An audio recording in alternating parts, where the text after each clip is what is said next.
Chicken changezi করব, তার জন্য দুটো পেঁয়াজ আর কাজু বাদাম এই তেলে দিয়ে দিলাম। এটাকে একটু বাদামি করে সিটি মেরে নেব। এই ম্যারিনেট করা চিকেনগুলো এতে দিয়ে একটু ভালো করে ফ্রাই করে নেব। এইটাকে ভালো করে ফ্রাই করে নেব। এই পেঁয়াজ আর কাজু বাদামটা ভাজা হয়ে গেছে। এবার এই টমেটো আর পেঁয়াজ কাজু বাদামটা সিটি মেরে ভালো করে এটাকে মিক্স করে নেব। এইটাকে সিটি মেরে নেব, একটু সামান্য জল দেব। ভালো করে ফ্রাই করা হয়ে গেছে। এবার এটা তুলে নিয়ে এই তেলে এই ভাজা পেঁয়াজ আর টমেটো কাজু বাদামটা দেব।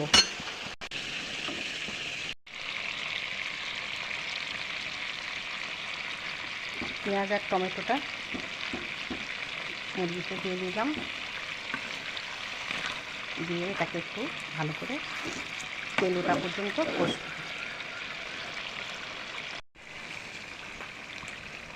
সামান্য একটু চিনি দিতে হবে চিকেন চাঙ্গেজিতে।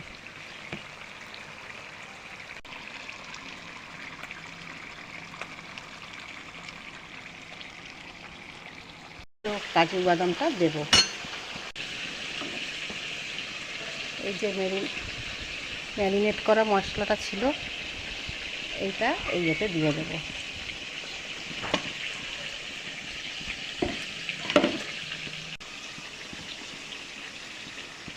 কসুরি মেথি এতে দিয়ে দেবো।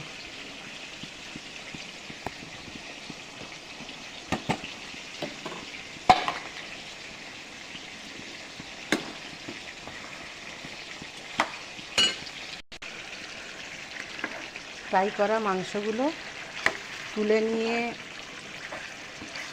আর এই মশলাটা দিলে হবে, আর নইলে এই ফ্রাই করা মাংসর ওপরেই এই যে মশলাটা ছিল ওইটা দিলে হবে। দুরকমভাবে দিলেই হবে।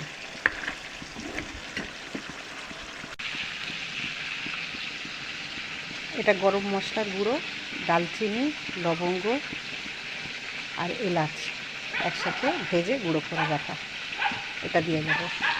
হয়ে গিয়েছে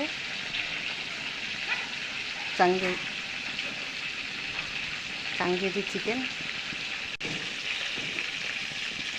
একটু সামান্য নুন দিতে হবে। ম্যারিনেট করার সময় নুন দিয়েছিলাম তো একটু কম দিয়েছিলাম, যদি বেশি হয়ে যায়। এই চিকেন চাঙ্গেজি রেডি।